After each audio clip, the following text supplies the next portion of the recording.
नमस्कार, आदाब, सत श्री अकाल, जय श्री कृष्णा, जय श्री राम। तो आइए मैं आप सभी लोगों का होस्ट एंड दोस्त ए.आर. मिश्रा स्वागत करता हूँ अपने ओटीटी प्लेटफॉर्म यूट्यूब चैनल में और इस साथ आप ये फेसबुक पेज पे भी देख पा रहे होंगे थिंग्स अप टीवी। तो चलिए सबसे पहली चीज़ मैं बात करना चाहूँगा आज एक ऐसे क्षेत्र के बारे में जो कि एक उनका अलग इतिहास रहा है और वो आज इतिहास आज से नहीं बल्कि कईयों सौ साल पुराना एक इतिहास है। तो उस इतिहास से वो कल्चर से आने के बाद एक अलग मुकाम, एक अलग सब कुछ बनाते हैं। तो आज मैं बातचीत करने वाला हूँ मिथिला क्षेत्र के, जो कि राजा जनक जी के और उससे भी पहले जो राजा मिथि थे, उनके नाम पे इस चीज़ को मिथिला क्षेत्र रखा गया था, उनके नाम पे ही। तो आइए मैं सबसे पहले आज उसी क्षेत्र के एक ऐसे क्रिएटर इसलिए कि मैं आप लोगों को सबको बता दूँ कि जब भी कभी हम लोग कुछ ना कुछ अलग करते हैं और हम लोग चाहते रहते हैं कि आप लोगों के पास कुछ ना कुछ एक अलग कंटेंट हो या तो फिर एक अलग जो टैलेंट है वो आप लोगों के बीच में मैं लेके आता रहूँ। तो चलिए आज मैं आपसे ज़्यादा बातचीत ना करते सिर्फ इतना बताना चाहूँगा कि मिथिला के क्षेत्र से जो कि मैथिली में एक अलग नाम, एक अलग पहचान, एक अलग चेहरा है और एक बहुत अच्छे वीडियो क्रिएटर भी हैं। तो चलिए मैं बाकी के बातचीत उनसे मिलने के बाद ही करूँगा। तो चलिए आप सभी लोगों को मिलवाते हैं हम आज अपने खास मेहमान से। तो चलिए सबसे पहले जैसे मैं बातचीत कर रहा था तो सबसे पहले तो भाई जी आपका स्वागत है हमारे इस YouTube channel things up TV में। बहुत बहुत धन्यवाद। थिंग्स ऑफ टीवी के सभी दर्शकों को मेरा प्रणाम, मेरा नमस्कार।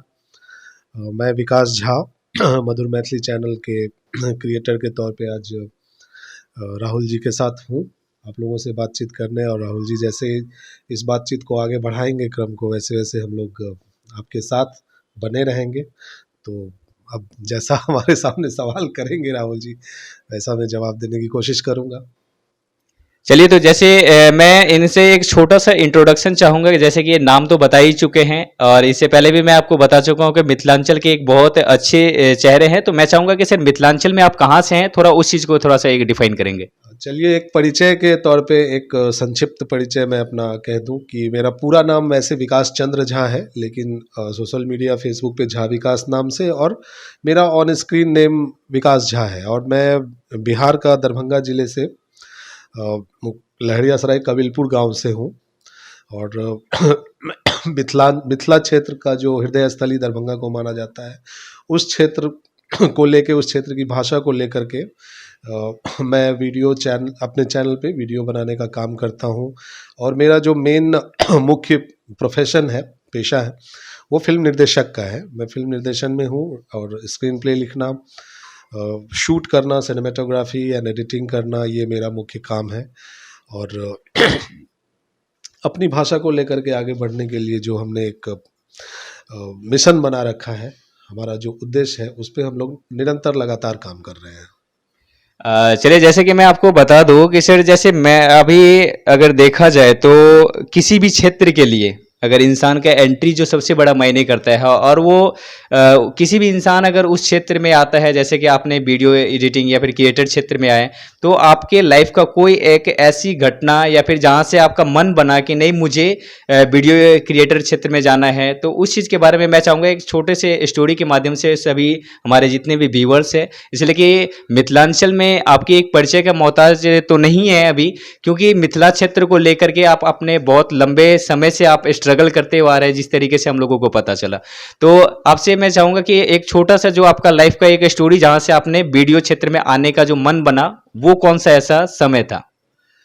राहुल जी देखिए, जो ये फील्ड है फिल्म निर्माण का या वीडियो क्रिएशन का, ये हमारे सोसाइटी में जहाँ से मैं बिलोंग करता हूँ, बिहार या मिथिलांचल या मिथिला क्षेत्र जो कहिए, उत्तर बिहार, उस सोसाइटी में अभी भी पूरे बिहार में सरकारी नौकरी के प्रति ज़्यादा रुझान है युवाओं का। और करीब करीब 10वीं पास होने के बाद जो घर में, समाज में लोग उस दबाव में बच्चों को डाल देते हैं कि भाई आपको अब तैयार हो जाइए, आपको कोई सरकारी नौकरी ही प्राप्त करना है।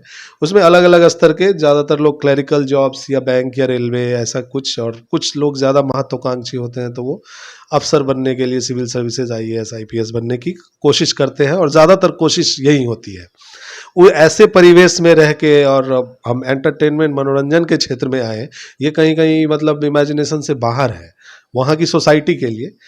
तो मैं भी उसी तरह से आगे बढ़ना शुरू किया था 10वीं के पास 12वीं में आते आते करीब करीब मेरे दिमाग में ये मन बन गया था कि मैं फौज में जाऊं, फौज में अफसर के रूप में भर्ती हूँ।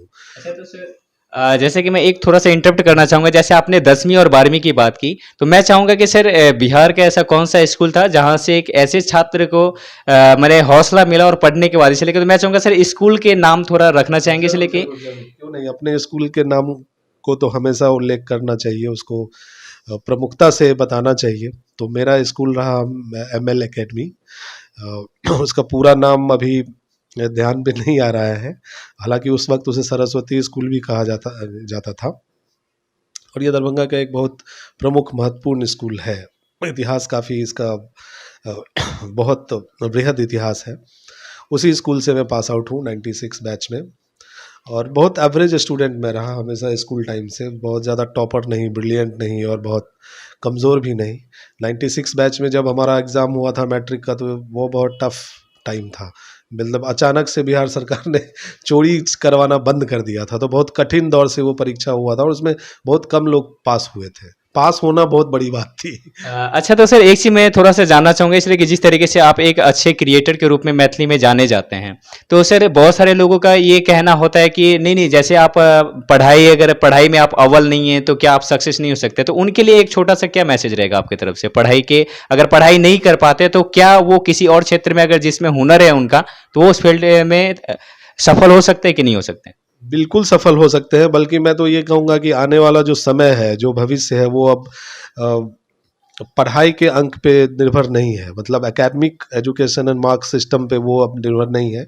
अब स्किल सेट पे बात होगी। अब अभी फ्यूचर वही होने वाला है। आप के पास मार्क नहीं है, टॉपर नहीं है आप, तो कोई बहुत ज़्यादा फर्क नहीं है। तो बहुत अच्छी बात है, आप एकेडमिकली टॉपर हैं तो अच्छी बात है। अगर नहीं है, और आप बल्कि आप 10वीं पास ही हैं, उसमें भी बहुत अच्छे मार्क नहीं है, लेकिन आपका आप में कोई ऐसा स्किल है जो आज की दुनिया से compete कर रहा है, तो आप हर मुकाम में सफल हो सकते हैं। ये मेरा मानना है और ये मेरा विश्वास है। तो आज के जनरेशन को अब स्किल सेट पे ज़्यादा भरोसा करना चाहिए। कोई ऐसा स्किल बनाइए अपने अंदर जो कमर्शियल हो, जो सेलेबल हो, और उस बिहाफ पे आप अपना सक्सेस का ये जर्नी बना सकते हैं। अच्छा तो सर जैसे मधुर मैथिली का जो एक स्टार्टिंग होता है कि मधुर मैथिली चैनल, एक होता है ना कि स्टार्टिंग में नाम रखना, फिर इसके बाद में चैनल के ऊपर जा करके काम करना, इसलिए कि खास करके आपने उस टाइम से मधुर मैथिली के ऊपर काम करते आ रहे हैं, जो कि हमारे डिस्प्ले पे भी बहुत सारे दर्शक देख पा रहे होंगे कि मधुर मैथिली जो इनका यूट्यूब चैनल है, जिस चीज़ के ऊपर ये इनका सारा कंटेंट कंटिन्यू अपलोड होते रहता है। तो जैसे कि मैथिली क्षेत्र में एक आकर के और उस टाइम में स्ट्रगल करना, तो उस टाइम के कैसा स्ट्रगल का दौर था, जिस तरीके से उस टाइम में इंटरनेट की भी उतनी सुविधाएं नहीं होती थी, उसके बाद उस टाइम में आपने मन बनाया कि नहीं यार हम यूट्यूब पे अपना एक अलग डिजिटल OTT प्लेटफॉर्म बनाएंगे? नहीं, इसमें मैं कुछ करेक्शन करना चाहूँगा। और पहले मुझे एक सवाल का आपका जवाब अधूरा रह गया है, वो कंप्लीट करूँ मैं, फिर मैं इसको भी उसी से कनेक्ट कर दूंगा कि मैंने डिसाइड कैसे किया कि फिल्म लाइन में आना है मुझे। तो वही +2 के बाद मैंने सोचा कि मैं फौज में अफसर बनूंगा, और उसके लिए काफ़ी तैयारी, बहुत प्रिपरेशन किया, और काफ़ी अच्छा रिजल्ट भी आया लिखित परीक्षा के तौर पे, और इंटरव्यू वगैरह बहुत दिया, लेकिन फाइनली हुआ नहीं मुझे। तो मुझे बहुत मन में हुआ कि नहीं, अब तो जीवन में कुछ है ही नहीं बचा, अब सब खत्म हो गया। तो फिर मेरे मन में आया कि नहीं, फिर मुझे फिल्म लाइन में जाना चाहिए, क्योंकि गांव में रंगमंच नाटक वगैरह खेलना और कुछ लिखना, क्रिएटिव राइटिंग में इंटरेस्ट था। तो बस इतना कहना था कि घर में हो गया शुरू। पिताजी परेशान हो गए कि नहीं, ये गलत डिसीजन है, ऐसा नहीं करो, क्योंकि उनको एक सुरक्षित और स्थायी भविष्य देखना सभी माँ बाप चाहते हैं अपने बच्चों का हो। और अभी भी हम लोग संघर्षरत हैं, जो उनको अभी कहीं ना कहीं नहीं अच्छा लग रहा है, बट फिर भी। तो इस तरीके से मैं फिल्म लाइन में आया, और फिल्म लाइन की जर्नी मेरी 2009 से स्टार्ट हुई थी। 2009 में मैं पहले पूरा विधिवत एजुकेशन लेके फिल्म कोर्स का 2 साल का करके नोएडा दिल्ली से Asian school of media studies, Marwah studios film city में है नोएडा में, वहाँ से कंप्लीट करके मुंबई आया। मुंबई में मेरा पहला काम स्टार्ट हुआ प्रकाश झा प्रोडक्शन के साथ, वहाँ कुछ दिन असिस्टेंट रहा। 2010 में मैं फिर वापस चला गया अपने क्षेत्र में, और मैथिली की पहली फिल्म बनाई मैंने, मुखिया जी। तो वहीं से मैथिली का जर्नी स्टार्ट हो गया। फिर उसके बाद फिर मैथिली आज तक ही मैथिली ही चल रहा है मेरे हाथ से। हिंदी का बहुत कम काम किया है मैंने, ऐसा नहीं है कर नहीं सकते हैं, लेकिन किया नहीं है मैंने। अच्छा, तो जैसे आपने मुखिया जी जो आपने बनाया हुआ था, तो उसका जो कंटेंट था या फिर जो भी स्क्रिप्ट था, उसका डायरेक्शन हो गया, ये सब जो चीज़ था, वो आपने खुद किया था या फिर इसमें टीम शामिल हुई थी? टीम इसमें शामिल हुई थी, लेकिन वही लिखने का काम मेरा खुद था और शूट भी मैंने खुद किया था। डिजिटल फर्स्ट डिजिटल फिल्म है वो मैथिली में। सबसे पहले डीएसएलआर का उस वक्त क्रेज आया था, तो डीएसएलआर से पूरी की पूरी फिल्म शूट हुई थी वो, और बहुत अलग विषय पे था। खैर उस फिल्म पे अभी डिटेल में ज़्यादा बात नहीं करें, लेकिन वो फिल्म एक प्रयोग, एक्सपेरिमेंट था जो जो मुझे एक कॉन्फिडेंस दिया कि हाँ मैं फिल्म बना सकता हूँ। और प्रकाश झा प्रोडक्शन में जो मैंने काम किया असिस्टेंट का 3-4 महीने, वहाँ का सीख मुझे बहुत काम आया। उसी से कॉन्फिडेंस आया कि मैं फ़िल्म सिनेमा हॉल में चलने लायक बना सकता हूँ। और उसके बाद फिर जर्नी जारी रहा, स्ट्रगल फाइनेंस के लिए ये, फिर मैथिली सिनेमा पे चर्चा करेंगे अभी, तो उसमें ये सारी बातें आएंगी। मधुर मैथिली चैनल का जो दौर रहा है वो, इंटरनेट ऐसा नहीं था, इंटरनेट नहीं था। 2017 में मैंने चैनल स्टार्ट किया है, तो इंटरनेट था। यूट्यूब देख रहा था, सभी यूट्यूब यूट्यूब कर रहे हैं, लेकिन मेरे मन में यूट्यूब के प्रति कभी सकारात्मक भावना नहीं थी। मुझे लगता था ये टाइम पास है, लोग पता नहीं क्यों करते हैं, क्योंकि मैं अपने आप को फिल्म मेकर बनते हुए देख रहा हूँ। मुझे फिल्म बनानी है, बड़ी फिल्म बनानी है, ऐसा मैं सोच के चल रहा हूँ। लेकिन रिसोर्स नहीं मिल रहे हैं, या इन्वेस्टमेंट नहीं मिल रहा है, या कोई मेरी बातों से कन्विंस नहीं हो रहा है, तो जाके यूट्यूब पे हम लोग सीरियस हुए कि नहीं, जब कितने लोगों को कन्विंस करेंगे, जो अपने मन में है वो बनाइए। और 2017 में चैनल स्टार्ट हुआ, और 2018-19 तो बहुत धीमी गति से हम लोग क्राउलिंग कर रहे हैं, क्राउलिंग कर रहे हैं, but we are still crawling. But हाँ, वो है कि 2018-19 को तक मैंने बहुत ज़्यादा सीरियसली नहीं लिया था। छोटे छोटे कंटेंट दिए, पहला म्यूजिक वीडियो दिया, 2 शॉर्ट फिल्में दी, लेकिन उससे चैनल का बहुत ज़्यादा राइज नहीं हुआ, चैनल जस्ट मोनेटाइज हो गया। 2020 जो पूरे वर्ल्ड के लिए एक चेंजिंग एंड टर्निंग पॉइंट रहा, कोरोना जिसको हम लोग कह सकते हैं, कोविड, कोविड का जो फेज़ था वो सबसे बड़ा मोटिवेशनल फेज़ रहा यूट्यूब को नेक्स्ट लेवल पे ले के जाने का। तो मधुर मैथिली 2020 में समझिए कि अपने इस्टेब्लिशमेंट फेज़ में आई, जहाँ पे हम लोग रिकॉग्नाइज होने लग गए। लोग हमारे कंटेंट को, पहला कंटेंट ही हमारा लाल काकी वाला वीडियो था, और वो थैंकफुली आप लोगों की दया से, कृपा से, या भगवान के आशीर्वाद से हमारे कंटेंट को लोगों ने पकड़ लिया कि हम क्या बना रहे हैं। लोगों को बात समझ में आ गई, लोगों को एक सीरियस व्यंग और एंटरटेनमेंट मिलने लगा, लोगों को अच्छा लगा, और हम लोग राइज करने लगे। और 2020 के बाद हम 100% मधुर मैथिली के पीछे ही लगे हुए हैं। तो जैसे 2020 से आपने कंटिन्यू, और देखिए सबसे बड़ी चीज़ ये कहीं न कहीं जो हमारे टीम है उन्होंने एक चीज़ इसलिए कि देखिए जब भी कभी आते हैं तो उस चीज़ के पीछे पूरा रिसर्च रहता है। तो जैसे वो ये चीज़ बता रहे थे कि मधुर मैथिली जो है ये कंटिन्यू कंटेंट देते गए, और सबसे बड़ी चीज़ इमोशनली टच, जो कि किसी भी कंटेंट को लेकर के अगर इमोशनली टच होता है तो उसके बाद कहीं न कहीं लोग चाहते हैं, वो अपने आप से रिलेट करने लग जाते हैं। तो और दूसरी चीज़ मैं इसी बीच में एक और आपसे बातचीत रखना चाहूँगा कि एक चीज़ मैं आपसे जानना चाह रहा था कि जो अभी जिस इंडस्ट्री के लिए आप काम कर रहे हैं, उस इंडस्ट्री में हाल फिलहाल में अभी कैसा उस चीज़ का दौर है? कैसा वहाँ पे क्रिएटर्स जो और भी सारे क्रिएटर्स जो हैं वो किस तरीके से काम कर रहे हैं? तो मैं चाहूँगा उस चीज़ के ऊपर थोड़ा-सा प्रकाश डालना चाहेंगे आप? इंडस्ट्री एज सच, पहले तो मैं ये कहना चाहूँगा कि मैथिली भाषा में एज सच अभी इंडस्ट्री इस्टेब्लिश हुआ नहीं है। सिनेमा का ही ले लीजिए, तो हम ये मुखर होके नहीं कह सकते हैं कि स्ट्रांगली नहीं कह सकते हैं कॉन्फिडेंटली कि एक मैथिली फिल्म इंडस्ट्री है। नहीं है, अभी वो स्ट्रक्चर में नहीं है। और फिल्म को हट साइड करके थोड़ी देर के लिए देखते हैं और ये डिजिटल क्रिएशन प्लेटफॉर्म पे आते हैं, तो वहाँ पे अभी बहुत सारे क्रिएटर्स मैथिली भाषा को लेकर के बहुत सारे कंटेंट्स बन रहे हैं, लेकिन गंभीरता का अभाव है। अभी जो कंटेंट डिजिटल प्लेस पे बन रहा है मैथिली भाषा में, उसमें गंभीरता का घोर अभाव है।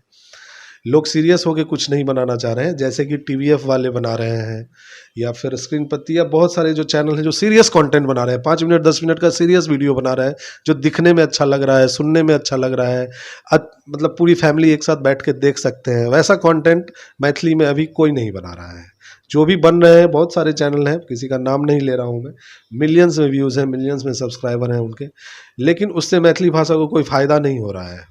वो उसमें ना गंभीरता है, ना संभ्रांत जो वर्ग है मैथिली समाज का, उन लोगों को वो कंटेंट नहीं समझ में आ रहा है। हम लोगों के कंटेंट के साथ एक बड़ी बात ये हुई कि हम लोगों ने हर एज के लोगों को कनेक्ट किया और एलीट क्लास फैमिली को कनेक्ट किया, जिनके पास देखने के लिए कुछ नहीं था। हमारे कंटेंट टीवी पे चलते हैं, लोग टीवी पे खोल के बड़े स्क्रीन पे फैमिली के साथ देखना पसंद करते हैं। तो हमारा कंटेंट का विजन वो था। कहीं ना कहीं इसमें मैं इंस्पायर हूँ टीवीएफ वालों से, कि उन लोगों ने हिंदी लैंग्वेज में किया, कैसा किस स्तर का कंटेंट बनाया, तो वो ह्यूमर हमारे पास भी था। और जहाँ तक टच करने वाली बात है इमोशनली, तो मेरा उसमें विजन ये रहता है कि मैं प्रोग्राम वो बनाऊं जो जिसके बारे में सिर्फ कल्पना करके मुझे हंसी आ जाए। अगर मैं हंस गया, मुझे लाफ्टर मिल गया, मुझे उसमें पंच दिख गया, तो वो लोगों को कनेक्ट कर जाएगा। और मैं वही चीज़ें पकड़ के उठाता हूँ जो हमारे साथ आम तौर पे डे टू डे लाइफ में घट रहा होता है। किसी छोटी बात पे बहस हो गई, तो बस वही वीडियो है हमारा। जैसे कि आपका कुछ वीडियो जो हमारे टीम के द्वारा जो पता है, मेरे जैसे आपके चैनल को जिस तरीके से खंगाला गया, तो उसमें एक चीज़ देखने को मिला कि हस्बैंड वाइफ से रिलेटेड वीडियो जो रहता है कि एक आपसी जो कैसे उनके बीच में खट्टा मीठा जो इसलिए कि देखिए आपके हिसाब से लाइफ में जो आप वीडियो में दिखाते हैं वो चीज़ लाइफ एक्चुअल लाइफ नहीं होती है, लेकिन क्या है ना कि वो उस चीज़ से हम रिलेट कर पाते हैं कि हम अपने लाइफ में कितने इंटरटेनिंग बना सकते हैं। अगर एक छोटा सा झगड़ा भी अगर हमारा हो रहा है तो उसको हम कितने इंटरटेनमेंट के तरीके से रख सकते हैं इसको लाइफ में। एग्जैक्टली वही सोच होता है कि हम जैसे वीडियो में दिखाते हैं तो वो ऐसे नहीं होता है ऑब्वियसली, क्योंकि मूल बात हम उठाते हैं अपनी लाइफ के रियल इंसिडेंट से और उसको वीडियो में थोड़ा एग्जैजरेट करते हैं, थोड़ा उसको और ड्रामेटाइज कर देना, ग्लैमराइज कर देना, वो कर देते हैं, तो थोड़ा सा और एंटरटेनमेंट वैल्यू हो जाता है उसका। कोई भी छोटी सी बात, हमारे पास बहुत सारे वीडियोस हैं, जस्ट लाइक हमारा पहला ही अलर बलर जो शो हमने लॉन्च किया, लाल काकी का शो चला, लाल काकी को बहुत अच्छा रिस्पांस मिला, लेकिन कुछ दिन बाद 2020 लास्ट होते होते उसका रिस्पांस थोड़ा सा कम हो गया था। तो हमें लगा कि दर्शकों को कुछ नया फ्रेश चीज़ चाहिए, क्योंकि लाल काकी का जो प्रोग्राम का स्ट्रक्चर है वो बहुत सब्जेक्टिव है, मतलब वो एक सिस्टम पे व्यंग करता है। एक तरह से मैथिली में रोस्टिंग चैनल था, कार्यक्रम था वो, किसी को बहुत अच्छे सलीके से, लहजे से, तमीज से इज्जत दे करके किसी को रोस्ट करना, वो था वो। तो बहुत लोगों को नहीं समझ में आ रहा है, युवा वर्ग को नहीं समझ में आ रहा है या बहुत कनेक्ट नहीं कर रहे हैं, लेकिन जब भी अलर्ट वलर्ट हमने लॉन्च किया वो सब कनेक्ट हो गए उससे। और उसमें पहला ही एपिसोड हमारा था, मैं नहा रहा हूँ बाथरूम में और मैं तौलिया ले जाना भूल गया। अभी आप तौलिया मांग क्या लिया, बस वो चिल्लाने लगी मुझसे। और ये मेरा रोज का आदत है, मैं अभी भी बहुत सारी चीज़ें कहीं भी भूल जाता हूँ। तो वही डे टू डे का ये प्रॉब्लम है। इस प्रॉब्लम को एक फ्रेम में ले लिया, वहाँ उसको ब्रैकेट कर दिया, इसी को स्टोरी बोलो, यही बनाओ। इस पे बहुत सीरियस, अब हम लोगों का सीरियस लड़ाई होते होते लास्ट में हम लोग हंस देते हैं, बोले चलो कंटेंट बन गया, उसको पकड़ो, इस फेज को तुमने क्या बोला, मैंने क्या बोला, इसी को बनाओ। फिर नैहर जाने की तैयारी, उसमें यूजुअली होता है कि भाई अब ससुराल में है तो वाइफ हैप्पी नहीं है, लेकिन ऐसा नहीं है कि हमारे घर में ऐसी बात है, हैप्पी होते हैं लोग, लेकिन नैहर अपने मायका जाने की बात जब आती है तो ज़्यादा एक्साइटमेंट हो जाता है, उसके लिए सारे लिमिटेशंस बाउंडेशंस तोड़ देने की बात है। तो इस कॉन्सेप्ट को फिर हमने मैथिली में किया, और हालांकि ये कॉन्सेप्ट हिंदी में भी बहुत यूज़ हुआ है, ऐसा नहीं है। श्रीमान श्रीमती पहले सीरियल आया करती थी, तो बहुत सारी चीज़ें बनी हुई हैं, हमने मैथिली में इसको एक अलग ढंग से दिखाया, तो लोगों को सही में वाकई बहुत पसंद आया। और इस हिसाब से हमें लगता है कि कंटेंट क्रिएशन में और लोगों को आगे आना चाहिए। आ रहे हैं लोग, लेकिन गंभीर पूर्वक होकर के अपना सेगमेंट ही नहीं डिसाइड कर पा रहे हैं मैथिली क्रिएटर, उनको क्या बनाना चाहिए। चैनल बहुत है, लेकिन उनको पता ही नहीं चल रहा है कि क्या बनाना चाहिए और कैसे बनाना चाहिए। एक्चुअल अगर देखा जाए तो जो अगर तरीके से अगर देखें तो अभी आप जो है मैथिली जो इंडस्ट्री है, इसलिए कि हम लोग जिस तरीके से बहुत सारे इंडस्ट्री पे जाते हैं, हम लोग देखते हैं वहाँ पे या तो भोजपुरी हो या तमिलनाडु हो या फिर कोई से अभी साउथ इंडस्ट्री है, तो सब इंडस्ट्री में कुछ ना कुछ वो चीज़ होता है। तो अभी जो फिलहाल जो आप अपना ये मैथिली इंडस्ट्री को देख रहे हैं, वो फ्यूचर में मतलब कहाँ पे देख रहे हैं मैथिली इंडस्ट्री को अभी? फिल्म की बात करें तो मैथिली फिल्म का फ्यूचर काफ़ी ब्राइट है, लेकिन उसमें ऑर्गेनाइज्ड होना पड़ेगा हम लोगों को। तितर बितर होकर के जो थोड़ी बहुत काम हो रहे हैं, अच्छे काम हुए हैं और अभी हो भी रहे हैं, और आगे फ्यूचर प्लान्स भी हैं कुछ लोगों के कि क्या बनाना है। एक प्लेटफॉर्म के अंदर, एक अम्ब्रेला के अंदर नीचे में कोई नहीं आना चाहता है, बहुत सारी रीज़न है, सबका अपना अपना व्यक्तिगत प्रेफरेंस एंड चॉइसेस है। और अभी का टाइम जो है टर्निंग पॉइंट है, लेकिन मैथिली भाषा को लेकर के काफ़ी जागरूकता फैल रही है सोशल मीडिया पे, चाहे वो सेपरेट मिथिला स्टेट का डिमांड हो या लैंग्वेज को लेकर के पढ़ाई, मतलब स्कूल में मैथिली में पढ़ाई हो, इन सब चीज़ों को डिमांड लेकर के मैथिली के प्रति एक है एक्टिवनेस हुआ है। तो इसमें फिल्म के लिए आगे का फ्यूचर बहुत ब्राइट है, अगर ऑर्गेनाइज होकर काम करें, गंभीर कंटेंट बनाएं, अच्छी मेकिंग की जाए, फिल्म, अच्छी फिल्म बनाई जाए, अच्छे मतलब दिखने में लगे कि हाँ ये सीरियस तरीके से बनाई गई फिल्म है, तो इसका फ्यूचर तो ब्राइट है। ये मैं देख रहा हूँ आने वाले 5 से 10 साल में ये इंडस्ट्री का स्ट्रक्चर पकड़ लेगी, इसमें कोई डाउट नहीं है मुझे। लेकिन वह बस वही, मैं बार बार वही कहना चाहता हूँ कि ऑर्गेनाइज होना पड़ेगा सबको, एक डिसिप्लिन में काम करना होगा। जस्ट लाइक फिल्म बनाना है और कुछ भी बना दिए तो वो बनाने से नहीं होगा। चलिए, जैसे कि एक चीज़ मैं और जानना चाहूँगा आपसे कि इसलिए कि मैं यहाँ रोकना चाहूँगा कि, और आपका क्वेश्चन था कि आगे डिजिटल क्रिएटर के लिए भी क्या फ्यूचर है। तो फिल्म के लिए तो मैंने कह दिया कि ब्राइट फ्यूचर है, डिजिटल प्लेटफॉर्म पे सुपर ब्राइट फ्यूचर है, मैं ये भी कहना चाहूँगा। अब आप फिल्म को रिलीज़ करने के लिए आपको सिनेमा घरों में बहुत ज़्यादा डिपेंड नहीं होना पड़ेगा। मैं ये नहीं कह रहा हूँ कि सिनेमा घर में फिल्म रिलीज़ नहीं होना चाहिए, फिल्म बनाइए, पहली प्राथमिकता सिनेमा घर पे रिलीज़ करने की करिए, रखिए। अगर आपके पास उतने साधन नहीं है, आपने एक अच्छी फिल्म बनाई है तो आपका दर्शक तैयार है, आप अपना चैनल बनाइए या OTT बनाइए या किसी भी प्रकार से आप एक क्लिक पे पहुंच सकते हैं लाखों दर्शक के पास। तो फ्यूचर इसका सुपर ब्राइट है। छोटे छोटे कंटेंट सेगमेंट में भी फ्यूचर सुपर ब्राइट है, लोग बल्कि बना भी रहे हैं, पॉडकास्टिंग, ब्लॉगिंग, म्यूजिक वीडियोस, संगीत, बन रही हैं चीज़ें। लेकिन फिर इसमें भी गंभीरता का अभाव यहाँ पे है, उसको थोड़ा चेकआउट करना होगा। अच्छे क्रिएटर को आना चाहिए, जो, क्योंकि अब हम लोग हैं, मैं अच्छा क्रिएटर हूँ या नहीं हूँ ये हमें नहीं पता, हम खुद से सर्टिफिकेट नहीं दे सकते हैं, लेकिन लोगों का हमसे अपेक्षाएं बहुत ज़्यादा हैं। हमसे लोग क्या एक्सपेक्ट कर रहे हैं कि ऐसे ऐसी चीज़ें बननी चाहिए, आप लोग ही कर सकते हैं। अभी हमारे पास लिमिटेड रिसोर्स है, हम लोग भी संघर्ष कर रहे हैं मधुर मैथिली के लिए, और बहुत सारा फ्यूचर प्लान्स है, तो हम लोग तो करेंगे ही, लेकिन ऐसे क्रिएटर्स को और आना चाहिए। अच्छा, तो एक चीज़ और जानना चाहूँगा कि जैसे हाल फिलहाल में अगर हम बात करें तो अभी हाल फिलहाल में एक आपका ट्रेंडिंग सॉन्ग गया है ना? तो ट्रेंडिंग सॉन्ग उस गाने को इसलिए कि देखिए मैथिली का तो उतना हमें आइडिया नहीं है, लेकिन जो गाना का एक टचिंग है और जिस तरीके से पब्लिक ने प्यार दुलार दिया है और जिस तरीके से मिथिलांचल में खास करके ट्रेंड कर रहा है ये सॉन्ग, तो उसके बारे में सबसे पहले तो मैं उस चीज़ के बारे में जानना चाहूँगा कि उसका ख़्याल कैसे आया और उसका जो स्क्रिप्ट मैंने जो सॉन्ग को लिरिक्स किया गया वो किस तरीके से किया गया था। इसके बाद हम डिजिटल के ऊपर उसका क्या प्रतिक्रियाएँ आ रही है उस चीज़ के ऊपर भी हम बात करेंगे। तो लेकिन पहले मैं चाहूँगा कि उस चीज़ के बारे में बताएं कि कहाँ से ये ख़्याल है और वो काफ़ी समय के बाद एक ऐसा सॉन्ग आया जो कि मिथिलांचल में ट्रेंडिंग कर रहा है। हाँ, इस गीत के बारे में, ये संग लेने चलूं हमरो ऐसा टाइटल करके गीत अभी आया है, जो हमारे आगामी वेब सीरीज नून रोटी का एक गीत है, उसका हिस्सा है ये।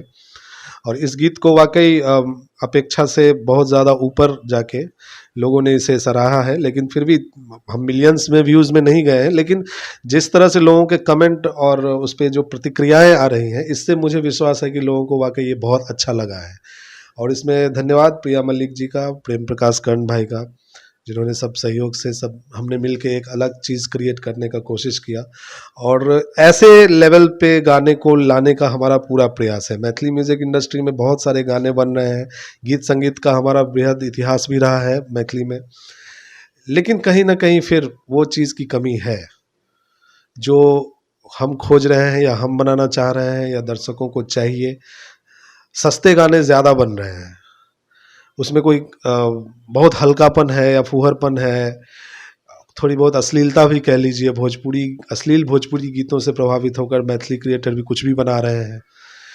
और मेरे हिसाब से अश्लीलता की दूसरी परिभाषा है, अश्लीलता मतलब को आप डबल मीनिंग कुछ गाना या कुछ गलत ऐसा द्व्यर्थी संवाद वाले गीत का बना गए, तो अश्लीलता सिर्फ मात्र वही नहीं हुई। अश्लीलता का मेरे लिए ये भी मतलब है कि गीत का क्वालिटी फूहर है, उसका जो म्यूज़िक प्रोसेस मेकिंग है वो बहुत, मतलब लगता है कि कोई चिप गाना सुन रहे हैं, तो वो भी अश्लील ही है। मतलब कि जैसे एक अगर हम बात करें तो जिस तरीके से ये आपका जो जैसे आप बता रहे थे कि ये वेब सीरीज़ जो आने वाला है आपका नून रोटी उस चीज़ का है, तो बैक टू बैक अगर हम देखें तो कहीं न कहीं मधुर मैथिली जब स्टार्ट हुआ उस टाइम में लाल काकी का आपने बताया कि ज़िक्र किया कि लाल काकी का शो आया, उसके बाद फिर अलड़ बलड़ मैथिली आया, तो उसके बाद फिर आपने अगला जो प्रोजेक्ट है वो नून रोटी का प्रोजेक्ट जो है आप लोग लेकर के चल रहे हैं। और जिस चीज़ का एक सिर्फ सॉन्ग जो है, अगर आप अंदाज़ा लगा सकते हैं अगर सॉन्ग उसका एक वायरल जा सकता है, हालाँकि बहुत सारे लोगों से जो हम लोगों को रिसर्च सूत्र के हिसाब से हम लोगों को जानकारी मिली है कि बहुत सारे लोग इस चीज़ के लिए मतलब कि वेट कर रहे हैं कि कब ये आए और उस चीज़ के लिए, तो उन लोगों के लिए आप क्या कहना चाहेंगे? उन लोगों के लिए मैं बहुत खुद ही बहुत उत्साहित हूँ। हमारा दुख के साथ ये भी एडमिट करना पड़ रहा है कि हमारा एक रिलीज डेट फेल हो गया किसी टेक्निकल रीजन से, और अब अगले नए डेट का अनाउंसमेंट करने की तैयारी में हम लोग लगे हैं। बहुत जल्द अनाउंस करेंगे। लोग एकदम से उत्साहित हैं सही में देखने के लिए। अब देखने के बाद उनको कैसा लगेगा नहीं लगेगा ये मुझे नहीं पता, but Noon roti web series एक इस मामले में तो लैंडमार्क एंड माइलस्टोन ज़रूर है मैथिली सिने जगत में, कि ये एक पहली ऐसी कोई चीज़ है जो क्राउड फंडिंग से बनी हुई है। मिथिला के लोगों ने सपोर्ट किया है इसको, इसलिए मैं लिखता भी हूँ कि ये Maithili web series by the people of Mithila. तो इसके लिए बहुत बहुत आभार, और उनकी जो उत्सुकता है और जो उत्कंठा है वो जायज़ है। वो लोग चाहते हैं, बहुत लोग निराश भी हो गए हैं, उन्हें लग रहा है कि पता नहीं ये लोग क्या कर रहे हैं नहीं, लेकिन उन सबके लिए मैं यही संदेश देना चाहूँगा, धैर्य बनाए रखिए। बहुत जल्द मधुर मैथिली नून रोटी वेब सीरीज़ को लेके आएगी, और उसमें वो संग लेने चलो हम लोग गीत भी आपको देखने को मिलेगा। हालांकि देख ही चुके हैं सीरीज़ में, फिर स्टोरी से कैसे कनेक्ट है वो भी देखने को मिलेगा।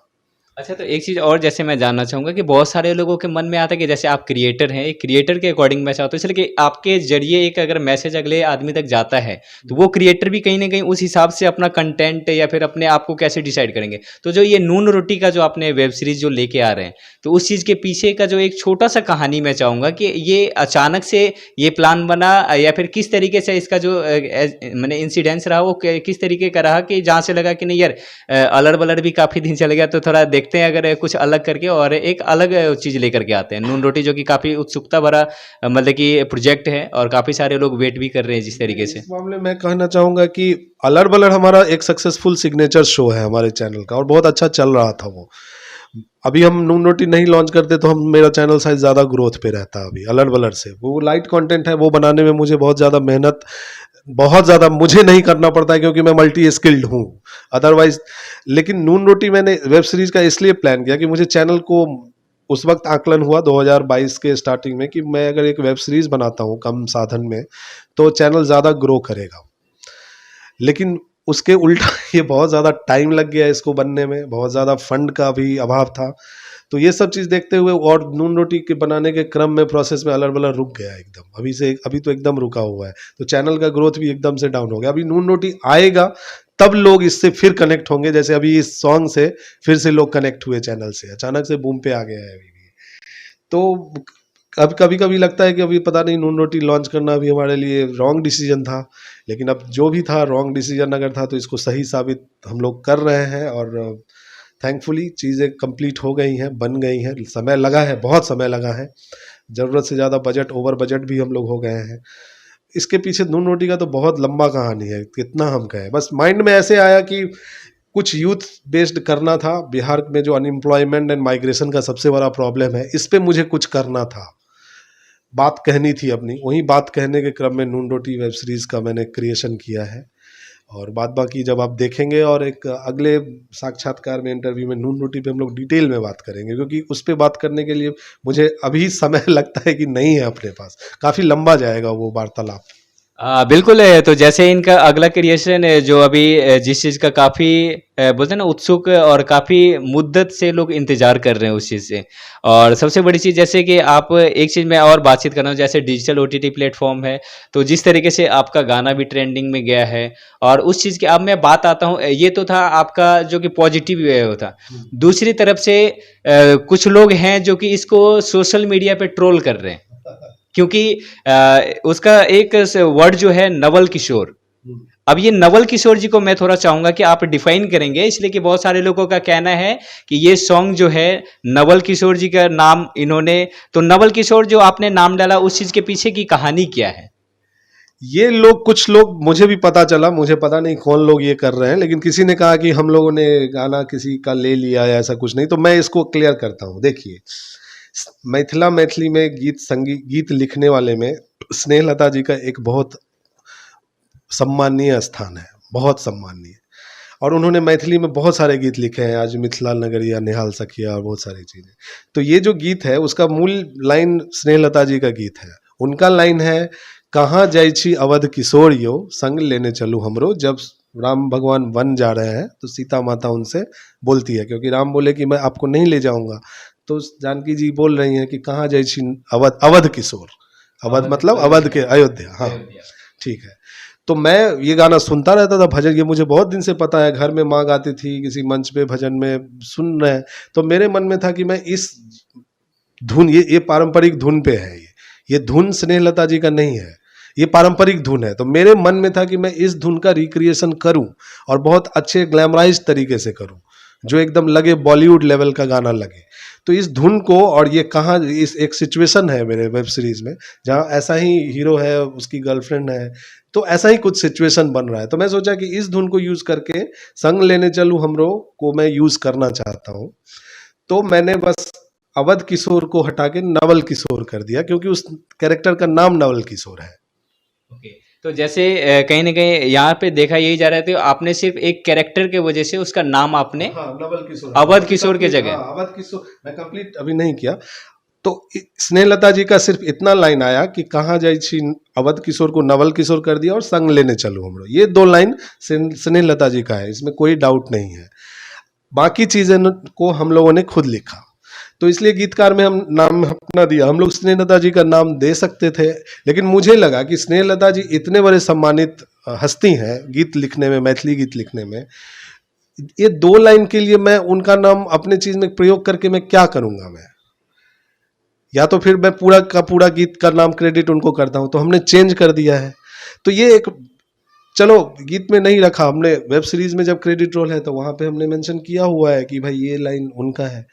और ऐसा थोड़ी स्नेहलता जी ने लिख दिया तो हम बाकी गीत अगर हम लिख सकते हैं तो ये 2 लाइन भी नया हम लोग सोच सकते थे, लेकिन ये उनका रिस्पेक्ट है कि हमने टेक पंक्ति इंस्पिरेशन स्नेहलता जी से लिया। हमने स्नेहलता जी का सम्मान कोई क्रेडिट देके क्या ही करेगा, और वो लोग बियॉन्ड क्रेडिट है, ऊपर की चीज है वो। इसके लिए कोई सर पीट रहा है कहीं पे कि उनको नाम नहीं दिया गया मेरे पास वर्ड्स नहीं है उनके लिए। कौन लोग हैं ये लोग चर्चा कर रहे हैं, मुझे नहीं पता। चलिए, किया है तो मेरा स्पष्टीकरण यही है कि स्नेहलता जी का सिर्फ ये लाइन है, संग लेने चलूं हमरो, और कहाँ जाई छी अवध किशोर लाइन को हमने कत्ता जाई छी नवल किशोर कर दिया। बाकी हम लोगों का क्रिएशन है, लिरिक्स पूरा है, बाकी आगे पीछे का धुन भी नया है। तो इस तरीके से उस गीत को हम देख रहे हैं। मैं उन लोगों से कहना चाहूँगा कि कृपया सकारात्मक बने रहिए, हो सके तो आप भी कुछ ऐसा क्रिएट करिए, अगर कर सकते हैं, योग्यता है आप में तो आपको लोग पसंद करेंगे, आपको इसके लिए लोग धन्यवाद देंगे। बनाइए, आप स्नेहलता जी के गीतों को रिक्रिएट करिए, स्नेहलता जी ऊपर से बैठ के देख के आपको आशीर्वाद देंगे। मैं कहता हूँ किताबों में बंद है उनका गाना अभी, तो उसको नए जनरेशन से जोड़ने के लिए हमें उसको थोड़ा सा बनाना पड़ेगा। ऐसा नहीं है कि हमने गीत चुरा लिया, हम हीरो बनना चाहते हैं, ठीक है भाई, हम भी अपना नाम हटा देंगे, क्या फर्क पड़ता है इससे? स्नेहलता जी का जो गीत है वो रहेगा, अमर है, वो सब जानते हैं कि वो स्नेहलता जी का गीत है। इस पे अब इससे ज्यादा कुछ कहने की जरूरत नहीं है मुझे। चलिए देखिए सर, कोई सा भी क्षेत्र है तो वहाँ पे कहीं ना कहीं अच्छाई है, तो कुछ लोग ऐसे भी हैं जो कि उस चीज़ को रोकने की कोशिश करते हैं। लेकिन एक चीज़ मैं बता दूं कि सर, एक अगर पॉजिटिव वे भी अगर देखा जाए तो कहीं ना कहीं आपको रोक नहीं रहे, बल्कि कहीं ना कहीं वो आपको और प्रमोट कर रहे हैं। हाँ, मैं इसके लिए कोई ये नहीं हूँ, मेरे दिन में कोई नहीं है। धन्यवाद उनका कि उन्होंने चर्चा किया, उनके मन में आई बातें ऐसी कि भाई चलो इस विषय पे चर्चा होनी चाहिए, तो चर्चा कर रहे हैं, अच्छी बात है, करनी चाहिए। मेरा स्पष्टीकरण का उनका अपेक्षा होगा तो मैंने कह ही दिया। अगर वो लोग देखते हैं ये वीडियो इंटरव्यू तो उनको बातें समझ में आनी चाहिए, और कोई बात नहीं है। धन्यवाद है उनका।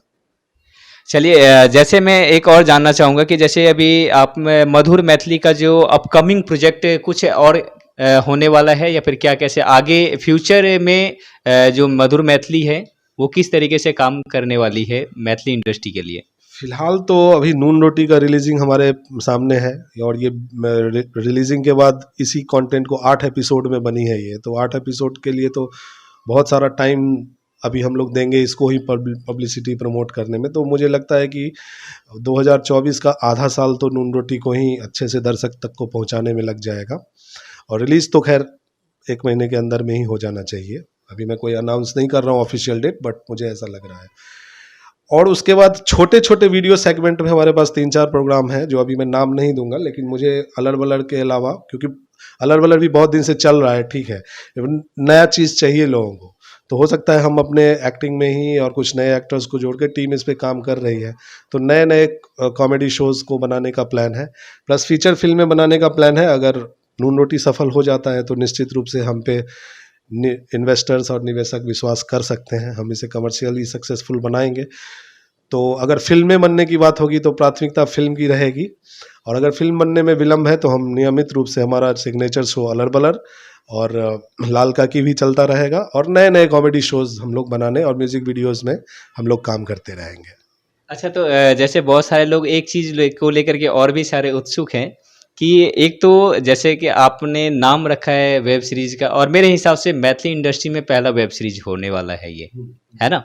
तो जैसे आपने नाम रखा है नून रोटी, तो इस चीज़ के पीछे क्या है? नून रोटी का जो अर्थ है, तो उस चीज़ के थोड़ा स्पष्टीकरण चाहेंगे, इसलिए कि बहुत सारे लोग इस चीज़ का काफ़ी वेट कर रहे हैं काफ़ी दिनों से। ये इसका स्पष्टीकरण मैं वर्ड्स में खुद से करूंगा ही नहीं, क्योंकि यही तो किक है। लोग समझ रहे हैं नून रोटी का मतलब कुछ गरीबी है या कुछ मतलब खाने को चीज़ नहीं है तो नून रोटी खा रहे हैं, ऐसा कुछ है नहीं। आप जब देखेंगे वेब सीरीज तो पहले एपिसोड के 17वें मिनट में आपको पता चलेगा कि नून रोटी क्या है और मैंने क्यों नाम रखा है। बिल्कुल। इसलिए उनको वेट करना पड़ेगा इस चीज़ के लिए, और उसी चीज़ का एक्सप्लेनेशन एलेबोरेशन और मिलेगा इनको छठे एपिसोड में जाके, छठे या पांचवें एपिसोड में, कि एग्जैक्टली व्हाई नून रोटी। तो इसके लिए उनको देखना पड़ेगा सीरीज।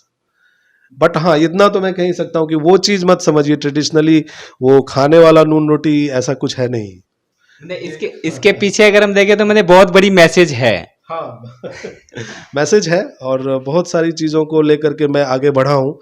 हो सकता है मैं फ्लॉप हो जाऊं, ये प्रयोग असफल हो जाए, या हो सकता है ये प्रयोग लोगों को समझ में आए और अप्रिशिएट करें। सुपर हिट ब्लॉकबस्टर का कल्पना मैं करता नहीं हूं, लोग अप्रिशिएट करें, लोगों को समझ में आए चीज़, मेरा मैसेज उन तक पहुंचे, तो मैं समझूंगा कि ये प्रोजेक्ट सफल रहा। चलिए, जैसे कि हम लोगों के बातें मतलब काफ़ी बातचीत, जब बातचीत होता है तो ऑटोमेटिक बोलते हैं कि समय का पता नहीं चलता। लेकिन दोस्तों, मैं एक चीज़ और आप लोगों को कहना चाहूँगा कि ये जितने भी हम लोगों ने बातचीत अभी इनके बीच में और हमारे बीच में हुआ है अभी तक में, वो आप लोग इतना ही समझ लीजिए कि मैथिली इंडस्ट्री के लिए आने वाला जो फ्यूचर है, या तो फिर इनके सपोर्टिंग के माध्यम से हो, या फिर जितने भी क्रिएटर्स हैं उन सभी लोगों के सपोर्टिंग्स के माध्यम से आने वाला फ्यूचर कुछ अलग होने वाला है। तो लास्ट हम सर से इस चीज़ के बारे में, और जितने भी मिथिला मैथिली के जो कल्चर्स के लोग हैं उनको आखिरी मैसेज आप क्या देना चाहेंगे इस ये थिंग्स अप टीवी के माध्यम से? थिंक्स ऑफ टीवी के माध्यम से मैं अपने दर्शकों को प्लस तमाम दर्शक जो भी देख रहे हैं सबके लिए, क्योंकि चूंकि अब ये हिंदी चैनल है और हिंदी में बातें हो रही हैं तो पैन इंडिया पे मैसेज जाएगा, हर भाषा के लोग हो सकता है देखें इसे।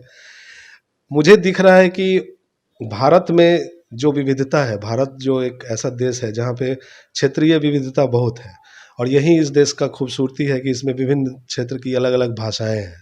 इन सभी भाषाओं का बराबर सम्मान होना चाहिए, किसी को कोई कम ना समझे, और अपनी मातृभाषा को संग में लेके चलिए। आप हिंदी ठीक है बोलना है, अंग्रेजी जहाँ बोलना है, प्रोफेशनल वर्ल्ड में अंग्रेजी बोलना है, लेकिन अपनी मातृभाषा में चीज़ों को बनाने का और बेहतर से बेहतर करने का प्रयास जो जहाँ जिस स्तर से कर रहे हैं, हो सकता है मुझे किसी का अच्छा नहीं लगता होगा, लेकिन वो प्रयास कर रहे हैं तो उनके प्रयास को मैं सम्मान करता हूँ।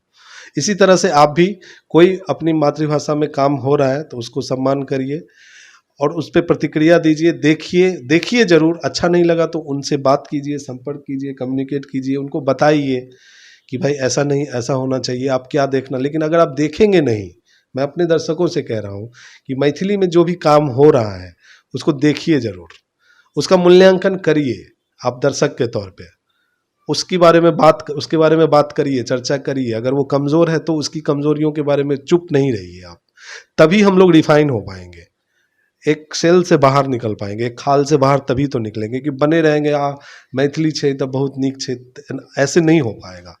हम लोगों को अपने सेल से बाहर निकलना पड़ेगा और बोलना पड़ेगा अच्छी चीज़ें, और जो कम अच्छी चीज़ें हैं और अच्छी चीज़ें हैं, चलिए खराब को हटाइए, कम अच्छी चीज़ें हैं या अच्छी चीज़ें हैं या बहुत अच्छी चीज़ें हैं, तो हम लोग बहुत से बहुत अच्छी चीज़ें बनाने के लिए एकजुट हों और सब देख करके सपोर्ट करिए। आप कुछ नहीं सपोर्ट कर सकते, देखिए उसको और फिर संपर्क करिए, कम्युनिकेट करिए, 10 जगह बात करिए, खराब लगा तो शेयर करके लिखिए कि ये चीज़ बनी और अच्छी हो सकती थी, ऐसे हो सकता था। इसमें कोई मनमुटाव नहीं, कोई एनिमोसिटी नहीं रहनी चाहिए किसी क्रिएटर के प्रति, या कोई, सब काम कर रहे हैं, मेहनत सबका अपने अपने स्तर से हो रहा है। और हमारे समाज में थोड़ी सी एकता का भी अभाव है, तो उस चीज़ को भी पकड़ना पड़ेगा हम लोगों को, यूनाइट होना पड़ेगा हम लोगों को, यूनाइट होना पड़ेगा, क्रिएटिव होना पड़ेगा, थोड़ा कंटेंट्स को लेके गंभीर होना पड़ेगा। इन सब चीज़ों के साथ हम लोग आगे बढ़ सकते हैं, ये मेरा है संदेश। चलिए बाकी अभी आप देख रहे थे हमारे साथ में थिंग्स अप टीवी और यूट्यूब और साथ ही साथ फेसबुक पेज पे भी आप हमारे थिंग्स अप टीवी के साथ में देख रहे थे, तो ऐसे आप हमारे साथ बने रहिए। हम हर बार कुछ ना कुछ एक अलग लोगों को और एक अलग क्वालिटी, एक अलग जो टैलेंट है उस चीज़ को लेके आने की कोशिश करेंगे। बाकी हमारे साथ सर आपको जुड़ने के लिए बहुत बहुत धन्यवाद। बहुत बहुत धन्यवाद आपका राहुल जी, और अपने दर्शकों को भी मैं एक बार फिर से नमस्कार करता हूँ, धन्यवाद करता हूँ। अगर आपने यहाँ तक ये वीडियो देख लिया है तो थिंक सर्फ को ज़रूर सपोर्ट करिए, बहुत अच्छा काम कर रहे हैं ये लोग, और आगे भी बहुत सारे लोगों से आप लोगों का साक्षात्कार करवाएंगे, मुखातिब होंगे आप लोगों से। तो इस चैनल को ज़रूर सब्सक्राइब कर लीजिएगा और शेयर करिए वीडियो को, अच्छा लगता है, बात समझ में आती है तो। और बहुत बहुत धन्यवाद। चलिए बाकी सभी लोगों का बहुत बहुत धन्यवाद जो कि आप लोगों ने इतना बेशकीमती समय दिया, और आप ऐसे ही हमारे साथ बने रहिए। अगर जैसे कि सर बता ही चुके हैं कि आप चैनल को सब्सक्राइब कर लीजिए, अगर आप फेसबुक पेज पे देख रहे हैं तो चैनल को फॉलो कर लीजिए। आगे के अपडेट के लिए आपको हर स्टेट की खबरें आपको मिलती रहेगी। तब तक के लिए नमस्कार, जय हिंद, जय भारत।